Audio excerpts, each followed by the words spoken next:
Hi guys, నేను మీ mass Mohammed Srikanth. ఈ video skip చేయకుండా చూడండి, చూసి నలుగురికి పంపించండి. అందరికీ ఉపయోగపడే వీడియో ఇది.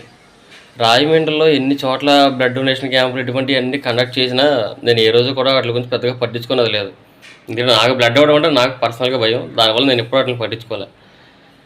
రీసెంట్ టైమ్స్లో మా బాబాయ్ గారికి ఒంట్లో బాగోకపోతే హార్ట్ ఆపరేషన్ నిమిత్తం బ్లడ్ అవసరమైతే ఆ బ్లడ్ ఎక్కడ డోనర్ని పట్టుకోవాలో అర్థం కాక చాలా తిప్పలు పడ్డా. ఎన్నో గ్రూప్స్లో మెసేజెస్ పెట్టి చాలా స్ట్రగుల్ ఫేస్ చేస్తే మొత్తానికి కొంతమంది ఫౌండేషన్ వాళ్ళు కాల్ చేసి నాకు డోనర్స్ వాళ్ళనే ఇచ్చారు.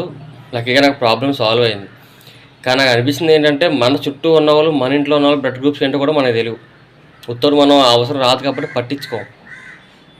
అప్పుడు నాకు అనిపించింది అనమాట, మనం మొబైల్లో ఒక ఫోన్ నెంబర్ సేవ్ చేసుకున్నప్పుడు వాళ్ళు ఎలా అయితే మనం పిలుస్తామో అలా మనకి తెలిసిన పేరుని బట్టి మనం సేవ్ చేసుకుంటాం కదా, దాని పక్కన బ్లడ్ గ్రూప్ కూడా సేవ్ చేసుకుంటే ఈ బ్లడ్ అవసరం వచ్చినప్పుడు మన మొబైల్ తీస్తే చాలు ఆటోమేటిక్గా ఎంతమంది మన మొబైల్లో తెలిసిన బ్లడ్ గ్రూప్ వాళ్ళు ఉన్నారో తెలుస్తుంది మనకి. వెంటనే వాళ్ళకి కాల్ చేస్తే ఆటోమేటిక్గా మనకు ప్రాబ్లం సాల్వ్ అవ్వడానికి చాలా తొందరగా సాల్వ్ అయ్యే అవకాశాలు ఉంటాయి.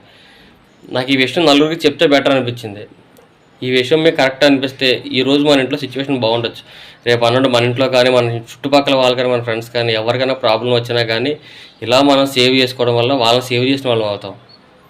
ఈ వీడియో మీకు 100% నేను చెప్పేది కరెక్ట్ అనిపిస్తే ఈ వీడియోని మటుకు షేర్ చేయండి. ప్రతి ఒక్కరికి ఈ విషయాన్ని తెలియజేయండి. ప్రతి ఒక్కరు ఇలా సేవ్ చేసుకోండి. నేను సేవ్ చేసుకోవడం స్టార్ట్ చేశాను, మీరు కూడా అలా సేవ్ చేసుకొని నలుగురికి సాయం చేద్దాం.